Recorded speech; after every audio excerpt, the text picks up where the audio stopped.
Hello and welcome to Sustainable Sustainability, a series of podcasts brought to you by the Stewardship Asia Centre in Singapore. I'm Taimur Nabili, co-hosting alongside Rajiv Peshwaria, who is the CEO of the Stewardship Asia Centre. Hello again, Rajiv. Hi there. Our guest on the programme today is Hannah Jones, the CEO of the Earthshot Prize, visiting Singapore on one of those flying visits. Welcome, Hannah. Thank you so much for having me. Great to see you along.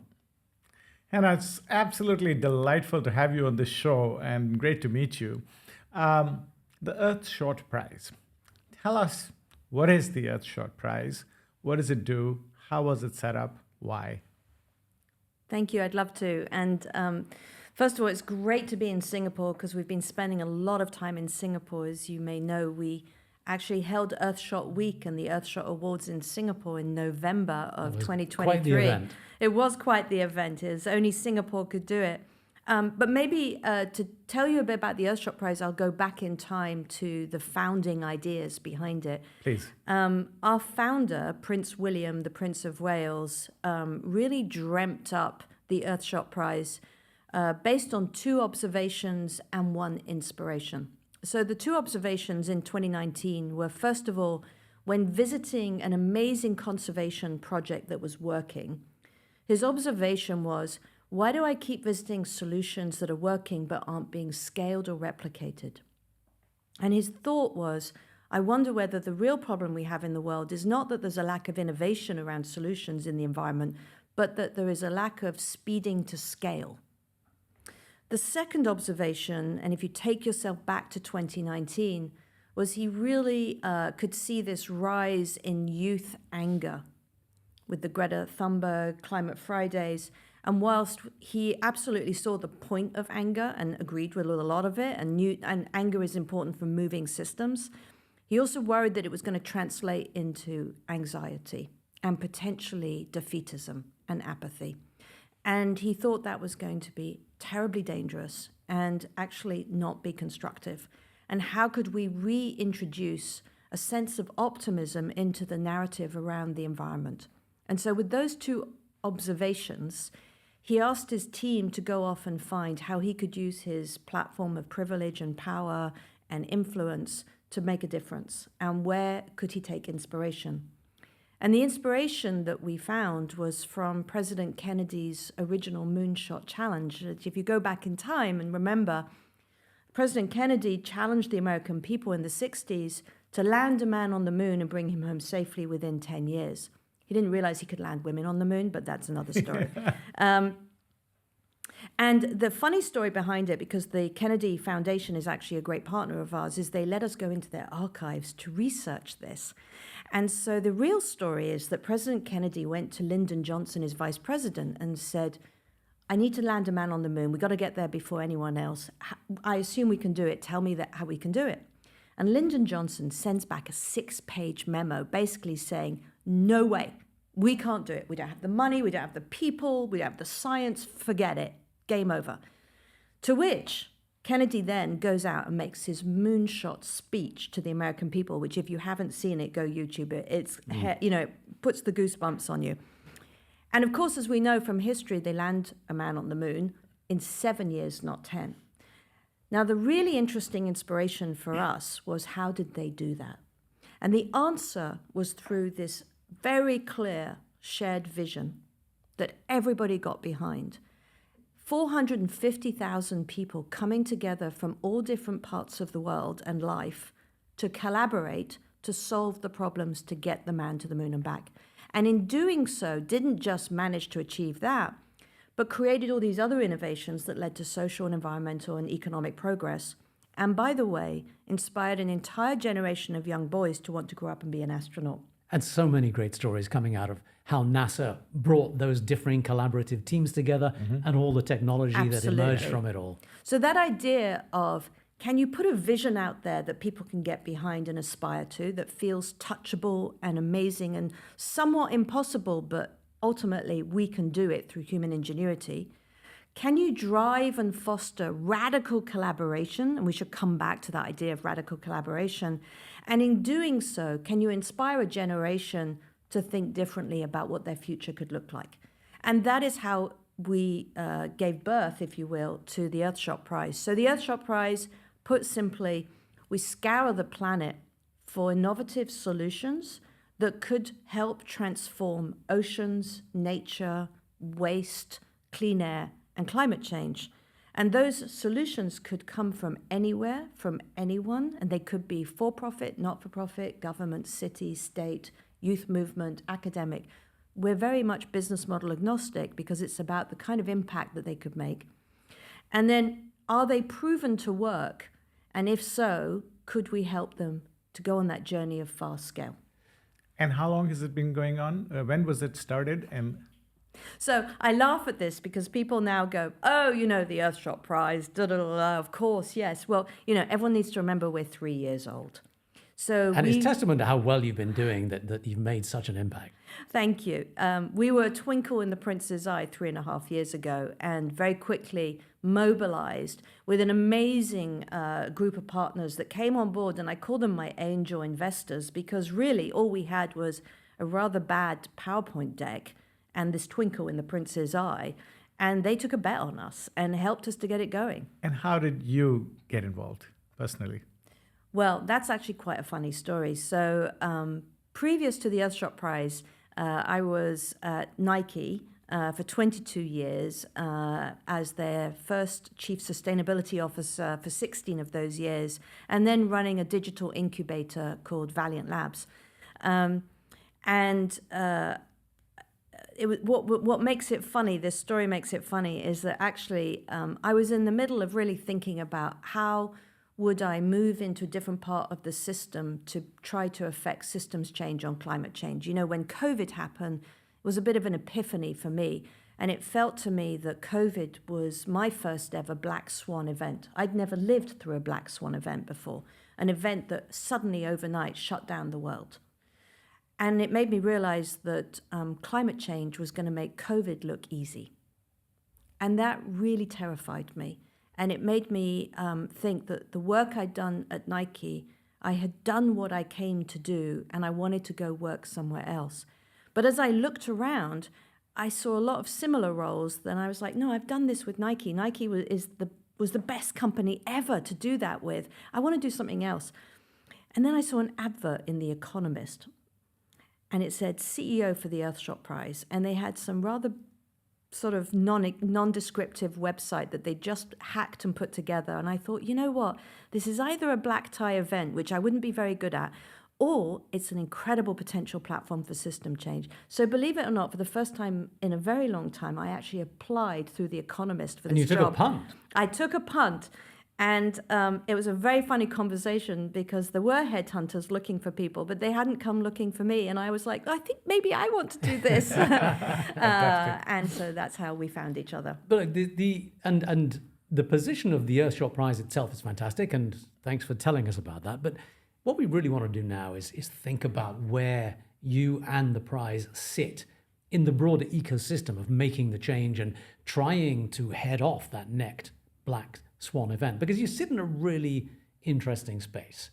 You're fostering innovation, you're driving solutions, you're creating moonshot thinking, and you're trying to create sustainable ongoing business, because you're not just giving people money to come up with ideas, you're taking solutions from inception to scale and sustainability, for want of a better word. So that's a really interesting position to be in, I think. Give us an example of the kind of things that you have funded.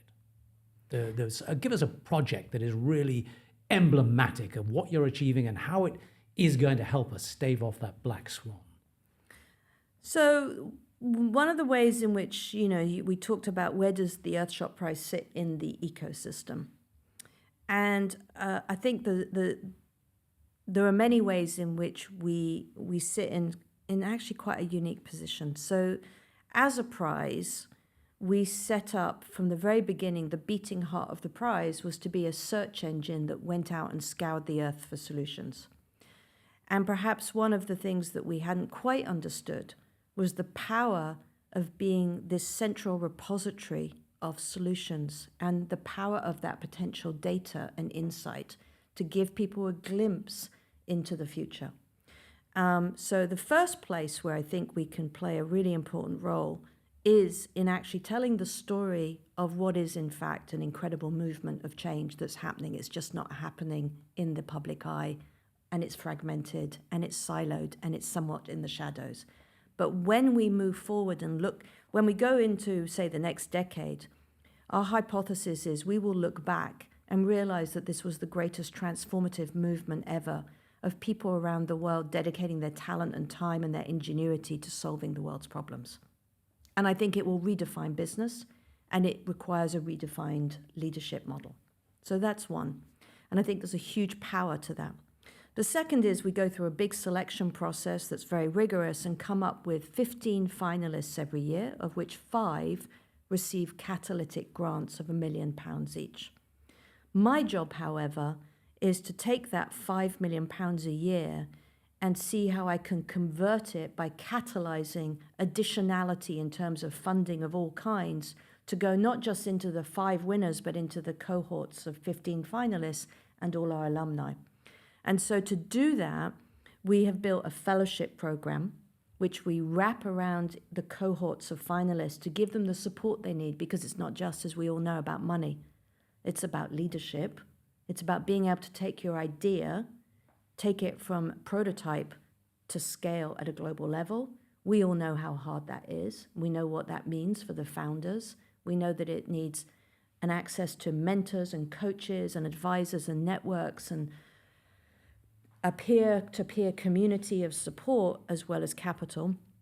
And then we've also set up a platform called Launchpad, which is in pilot phase right now, to say, how do we crowd in blended capital, mission-aligned investors, donors, venture philanthropists, impact investors, institutions, and help solve the money problem that sits at the heart of everything we're collectively doing, which is there is a massive gap between these incredible solutions and taking them to scale. And the gap is that the financial systems in which we operate don't incentivize investing in what appear to be bets that might hold too much risk, not enough return, and are facing a financial system that subsidizes the old and doesn't incentivize the new.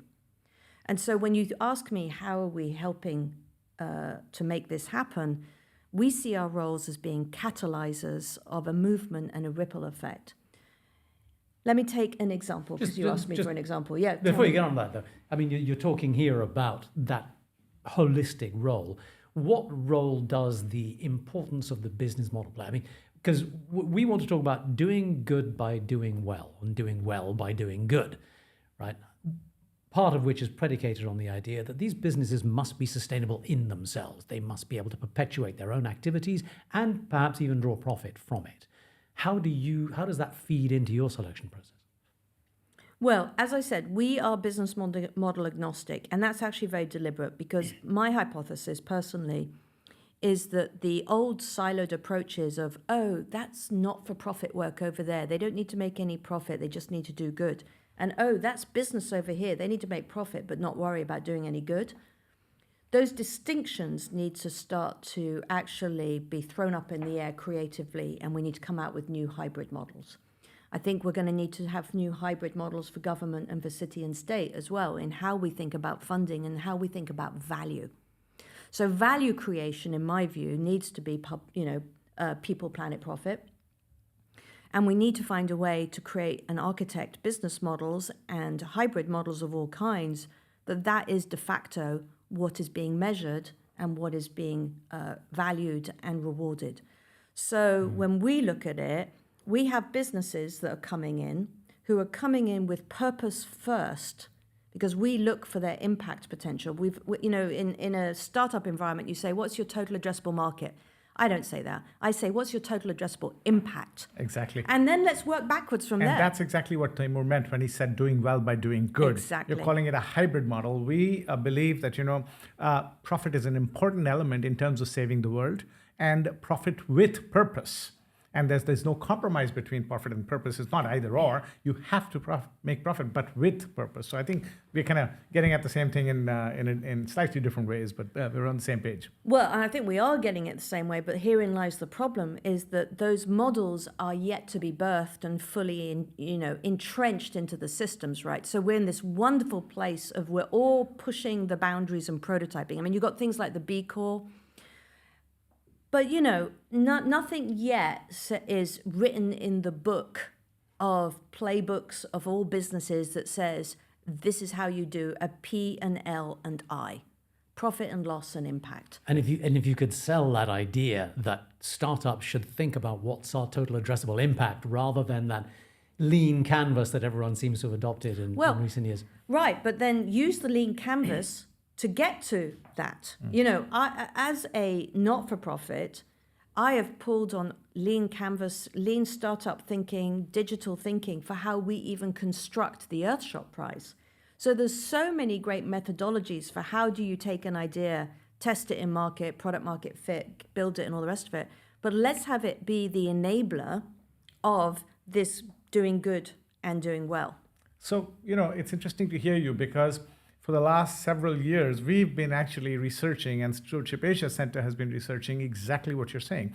There have been plenty of people throughout history, not recently, not just recently, who start with net impact first. What's the purpose of the business? It's not, yes, we want to make money, but that's not the purpose of the business. The purpose of what's the impact we want to have on society or the environment. And there's plenty of evidence on which we can create playbooks now, one of which we've just created. So actually, it's good news. We can learn from such people.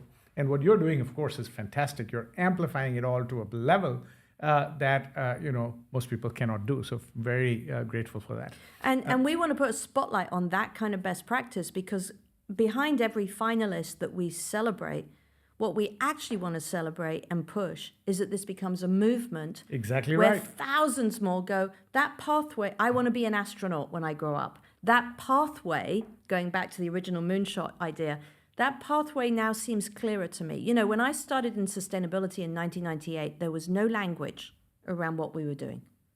John Elkington had only just brought out his book of People, Planet, Profit. Nobody talked about ESG. No MBA courses did any of it.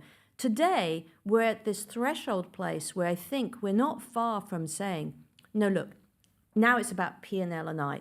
This is the leadership that works. We need to shift the leadership model from being about competition versus collaboration.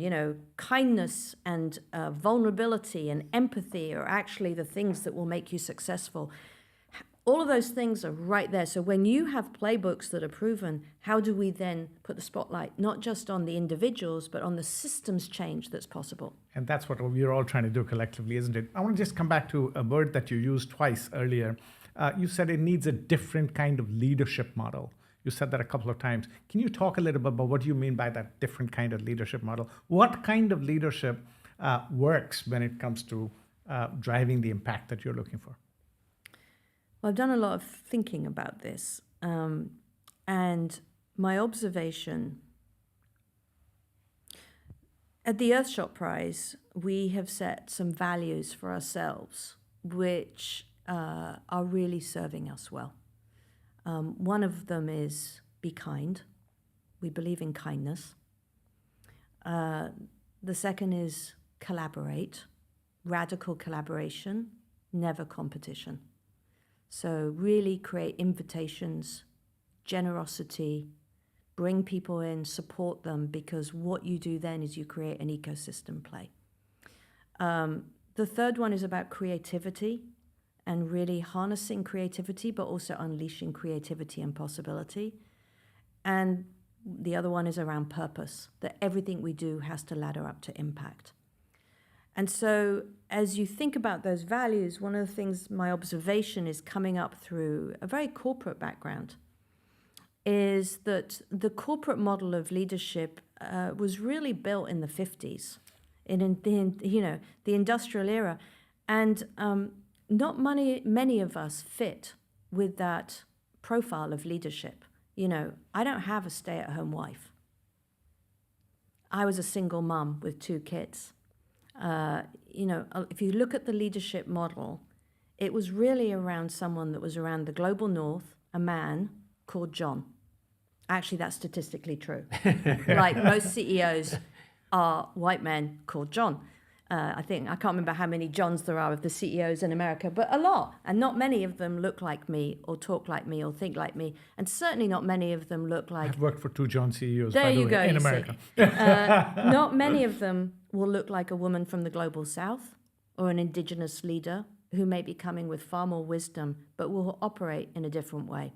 The other thing is that organizations are constructed as hierarchies. And that creates some really interesting repercussions for how people do or don't collaborate. It is a scarcity mindset that fundamentally underpins. I mean, if you go onto a PowerPoint and you want to do an org chart, the only option you have is a pyramid construct. You cannot find, I've looked everywhere, a different construct to how you would describe a team organization. Think about the folly of that, because you are de facto creating a place of scarcity and competition for who will ultimately become the CEO. The way we think about it is more like a mycelial network. It's about distribution. It's about understanding that everybody has different superpowers that can play. So play someone with the great superpower to a certain task. It doesn't matter if it's the CEO or if it's the assistant. If the assistant has the superpower, play them forward. How do you grow people around you? How do you create this ripple effect? How do you create networks of power and support that are distributed? It's a really refreshing and radical, I guess, in a way, agenda, but certainly a different mindset as to how we approach the business of business as much as anything else. But it's also still a peripheral idea, isn't it? I mean, we talk about leadership. Most of the leadership models, most of the MBA programs still perpetuate the old model that you're talking about. And increasingly, we're hearing a number of voices, funded mostly out of the US, but growing globally, of people who will look at everything you've said and said, this is the woke agenda, and it's actually damaging all our interests entirely. So what is the kind of leadership model that will take us to a place where what you're saying is not regarded as crazy? I'm a very successful businesswoman. You can look at my track record. And I say that very purposefully because it's something that women don't say. We need to replicate you and make it the norm. No. What I'm saying is, if you look at people that are living this new leadership model, they are showing already that they are successful in what they're doing, and they are in mainstream business, and they are the innovators of the future. And if you look at our cohorts of finalists, the thing that has been breathtaking is the collaboration and the kindness between them. They could come in and be like, we're all competing for this prize. I'm going to make sure that you look bad. They don't do that. They actually are sharing prize money and support with each other. This is happening in the movement already. It is only the old architectures which are facing increasing challenges. And the only thing that rests, we have to disrupt ourselves if we're going to go with the times and we're going to see the transformation that we want. So I would argue this labeling of woke and anti-woke, we just need to dust this off here, guys. This is about the old guard, the extractive industries fighting their last fight. And good on them. I get it. It's a game. You can play your game. What is emerging? What is emerging is a transformed economy that will be the engine of green growth, and it will be the engine of prosperity. And it will be led by people that rethink what leadership looks like. That's it. Hannah, I've been studying leadership for 30 years now. Okay, that's what I do for a living. And so what you're saying in some ways is music to my ears, right? Because I'm coming to very similar conclusions. But how many people, what percentage of the people actually do you think ascribe to this form of leadership? In your experience as a corporate executive and a successful one as that, as you said, and now as a CEO of something which is one of the most important things humanity can do, what is your observation as to what percentage of humanity actually ascribes to these values and these leadership principles that you are talking about? Again, I think all movements and change happens in the rearview mirror. And what happens is, I think it was Buckminster Fuller who said, the future is here, it's just not distributed equally. So you have to go looking in the shadows and the silos, and you have to go looking for the fragmented and the examples to realize that people like me and you are maybe at the beginning of a movement, but there are thousands like us who just haven't vocalized it. And there are even more millions of people who say, my gosh, that's the first time someone's spoken about leadership where I could see myself wanting to do that authentically. And so I would say, think about how other movements have gone slowly and in fragmented ways, and then suddenly it feels like it's exponential. But we don't have that kind of time anymore. Well, we need to talk about it, and we need to articulate it, and we need to create playbooks for it, and we need to influence the leadership academies, and that's why the work you're doing is so important. For sure, but so here's the other problem. Okay, I want to be devil's advocate for just a few more minutes, right? Love it. You're preaching to the choir here, so but here's the other problem with what you're saying. Everything that you're describing, those values that you talked about, and the values that we have in our model, which we constructed after talking to 100 organizations that are actually doing well by doing good and succeeding, right? It is the same values that you're talking about. Those are exactly the opposite of the human condition. The default, you're asking for radical collaboration. The default human condition is I, me, myself. You're talking about huge creativity and innovation. The default human condition is that's too tedious. I don't want to do that. You're asking for a long-term view, whereas the human condition, the wiring of the brain is I want the shortest term possible, right? You're talking about taking ownership to these problems, right? And deciding to do something. This is my issue. I want to dedicate my time. But that's not the human condition. So if the brain is wired exactly as the opposite, right? How are we going to increase the size of the movement, as you're talking about, where not millions, but we need billions to actually adopt this philosophy? How do we play against neuroscience? Well, I love this conversation. Okay, let's go here. So I think I've actually worked with neuroscientists on some of this, and also worked with some other people thinking about this too. I think we are in a pivotal moment in humanity. I think if you look at this new generation, we see unprecedented mental health issues. We see young women killing themselves at I can't remember what the statistic is, but it's horrifying, the latest stats on suicide rates of teenagers. We have a generation that is fundamentally in a crisis, but also in a transformation about what they care about and what they're willing to do and what they want to do with their lives. They are placing purpose at the heart, not the periphery. They are challenging authorities, and they are challenging the architectures of what they've been shown through their parents and through consumption in society.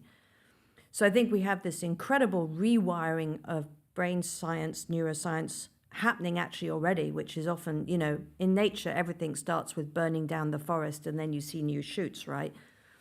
So it takes 21 days to kind of reformulate a new habit, create new behaviors. Some say 21, right? Some say 90, yeah. So this idea that it's a static and entrenched thing, neuroscience, is, I think, let's just put that to one side. I think people can rewire themselves very well. The world in which we're living is already beginning to change to a place where we have to change how we are wired. For one thing, from a business model perspective, the mythology of the linear value chain is becoming laughable. I suddenly find a raw material that I don't really think about where it comes from.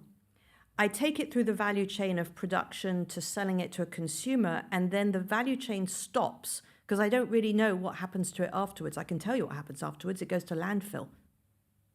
That linear model will become circular. And circular models only work if you play them like an ecosystem collaboratively, because you can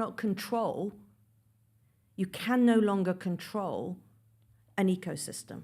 You can only do it if you operate like a mycelial network or a distributed organization. And you will only thrive if the rest of the ecosystem thrives. And this idea that you can box into a nation state your concerns about climate or water is tantamount to the ridiculous. Look what's happening right now in Dubai. Look what's happening. Pick your country. So on the one hand, you have the old, and on the other hand, you have the world we are going to become, which will actually be modeled probably much more in nature, but it starts with an internal journey. It has to start with that internal journey, and it will start with a crisis of rethinking how we as humans can interact with nature, But how we can this build question of the prosperity. human condition is kind of an important and interesting part of that whole mycelial network, if you like, because I think both sides are right to a certain extent. Rajiv is absolutely right in his assessment of the human condition. But the question is that condition innate, or has it been learned over the past 200 years of industrialization? And I think we can be pretty damn certain that he's absolutely right, that certainly in the past 50 years, it's just become intensely focused on me, me, me. 100%. And the other But thing before that, I mean, in the whole of human history, everything was community-based. The human condition was about community collaboration. And your assessment here that perhaps we can rewire that is kind of where I want to go with this. And maybe we could marry your Nike experience with what you're doing now. Tell me about how you've seen that transitional space occurring over the 25 years or so since Nike had its turnaround, and whether you think that change in management thinking is beginning to take root in a meaningful way, or is the condition that Rajiv is describing still prevalent? So it's a great question because I want to tie it into Rajiv, the conversation that we're having. When I joined Nike in 1998, it was at the height of the labor rights issues, and you really couldn't move for the company being in the headlines for all the wrong reasons. And on that journey that we collectively at Nike went on to really get into the systems change that needed to happen, the root cause analysis of what was happening, at first we had a team that was a compliance team that I was part of, who would go in and audit factories and do all that stuff. And that was the right thing to do because it was uncovering the problems. But very quickly, we realized that being the police in a system where the power sat between the factory and the buyer, us being the third-party police, from a morality perspective or a legality perspective, was only it was only going to get us so far.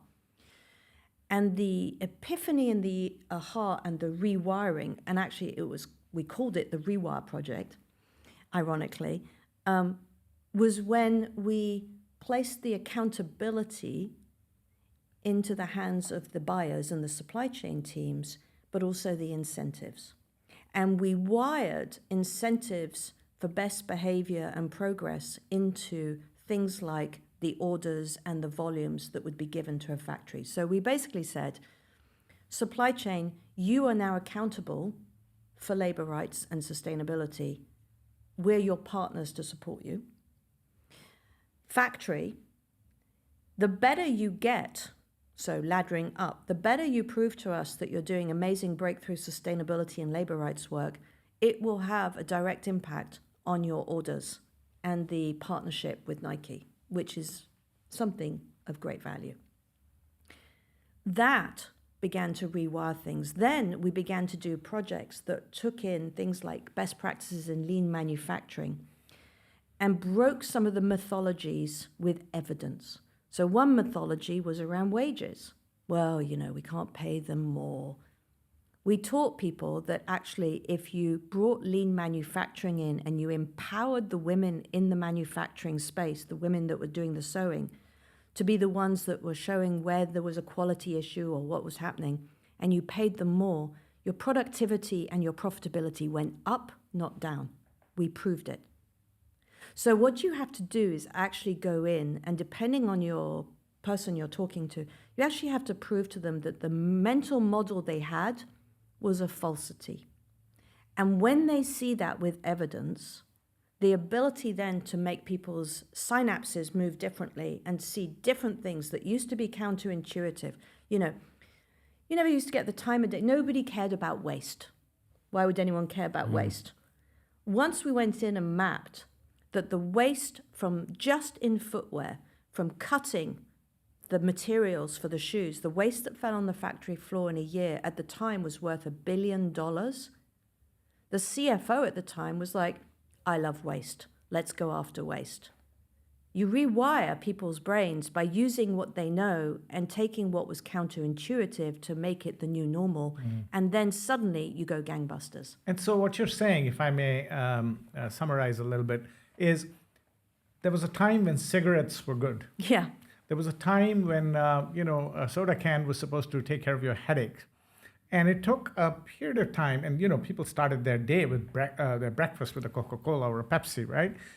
To today, where both sodas and cigarettes are at a different place than they were remember Madison Avenue of the 70s? Yeah. And the cigarette ads? The Mad Men. And the Mad just Men. today, cigarettes are being banned from sale in the UK for anyone under a certain age. Fantastic. So what you're saying is that this is the beginning of that kind of a Yes. movement, and people, like the kinds of people we've been interacting with this week here at Ecosperity in Singapore from around the world, are the kind of people that will actually take this forward, and eventually the tipping point will come. That's the point. 100%. I mean, and we do this as a humanity. We do this all the time. We all take for granted Airbnb. We all take for granted Ubers and Grabs. We take for granted that we have an iPhone in our pocket. You remember? Hello. Yeah. I didn't used to have an iPhone in my pocket. I used to have vinyls. Oh, now I still have vinyls. But my point is, the job of the innovators, the people at the front pushing the boundaries, is to make something the new normal, to make it boring, make it the everyday. Yes. That's our job. So coming back to innovation then, which is what the Earthshot Prize is all about, right? What have you noted in working with all these amazing people over the years on innovation? What works and what doesn't work? And what enables innovation to flourish? And because, the norm about innovation is 8 out of 10 times you fail. But you don't give up, because the 2 times that you do succeed, you change the world. So when it works, why does it work? When it doesn't work, why does it not work? Well, that's a great question. The first thing that comes to mind, you cannot have fear. So in the neuroscience, going back to neuroscience, fear and creativity don't coexist in the brain. If there is fear, it's very hard to be creative.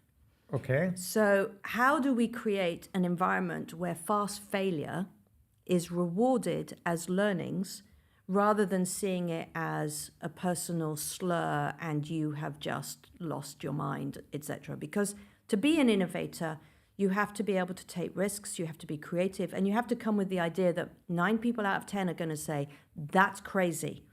What do you mean you want to turn seaweed into food for cows to reduce methane by 80%? You've lost your mind. Go off and go to a nice consultancy and get a good job and get a nice mortgage.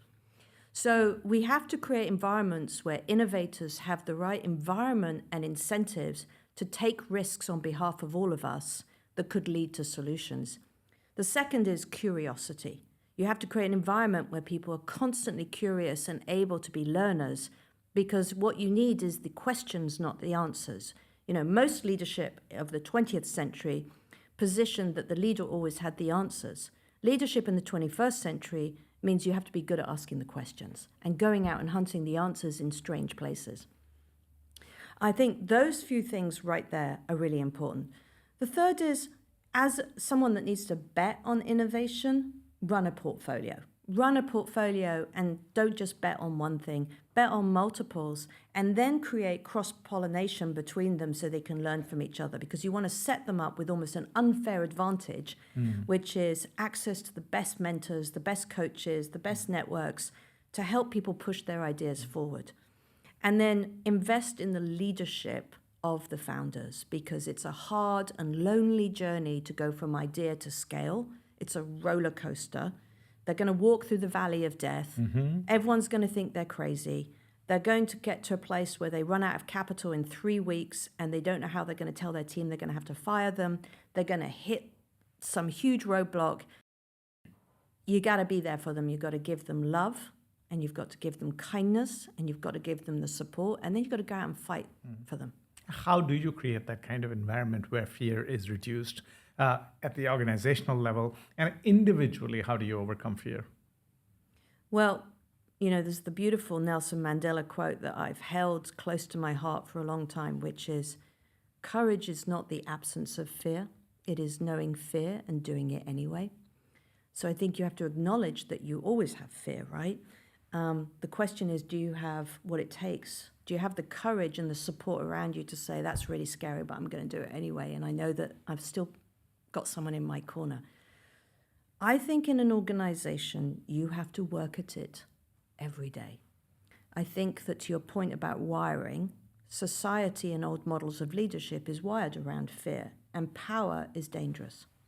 Power is very dangerous because when fear surrounds power, the silence sets in. And when the silence sets in, the truth leaves the room. That is an enormously powerful conversation that we could spend hours pursuing, but we're going to have to start wrapping it up. But this thing about fear is interesting, and it brings us back a little way to where we began with Kennedy. I mean, my son, who's 13, and he's always saying it's too hard. And, I keep thinking, and I've said this to him before, and he doesn't get it, obviously. Kennedy also said, we do these things not because they're easy, but because they're hard. Yes. And that sense of having the confidence to attack it because it's hard is something that's really hard to instill in people, isn't it? But the other thing that we also kind of need to come back to, because we let it go a while ago, is, you were going to give us an example of the kind of things that you're funding and encouraging, an emblematic project that the Earthshot Prize has gotten behind. So I have so many, but let me pick a few of them from this region. There's a wonderful one of our winners called Vidyat, who runs an organization called Takacha. And they're based out of Delhi, and he observed a problem, which is air pollution. As we all know, Delhi has a huge air pollution issue. And he realized that some of that air pollution was coming from subsistence farmers burning their stubble at harvest time, which is a traditional practice all around the world. And if he could prevent them from doing that, he could actually prevent not just air pollution, but also carbon being emitted. So he came up with, hacked together with his co-founder from Canada, they hacked together a piece of machinery that looks a bit like a coffee torrefication machinery, where you put the beans in and it turns out as coffee. And so this little machine, which is very low cost, you put the stubble in and what comes out is high, rich fertilizer. So you then, with that fertilizer, are also increasing the productivity yields for the farmers, which is raising the subsistence farmers' income level. So virtuous cycle, lower air pollution, lower carbon, higher income for subsistence farmers, working out the model to make that affordable for them. And he is now talking to multiple companies. He became a breakthrough fellow in part because of our partnership with the Bill Gates' team. And they're being pulled into supply chains by major companies because, of course, he addresses their scope 3 demands for reporting and for impact mitigation.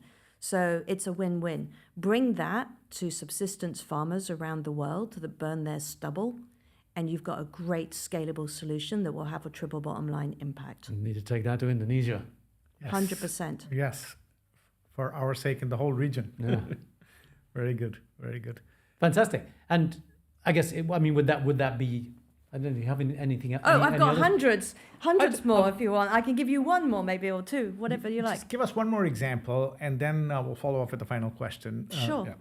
Well, the other example is, I come out of the apparel industry and the textile industry, so I'm very conscious of the impact of clothing and apparel on landfill, but also the use of agriculture in service of things like cotton, etc. Polyester in apparel is all based on fossil fuels and very hard actually to recycle. So the question of how you turn the impact of garments into something more positive is a really thorny one. And with me here this week in Singapore is the company Circ, who is one CIRC. They're one of the companies that have come through our finalists this year.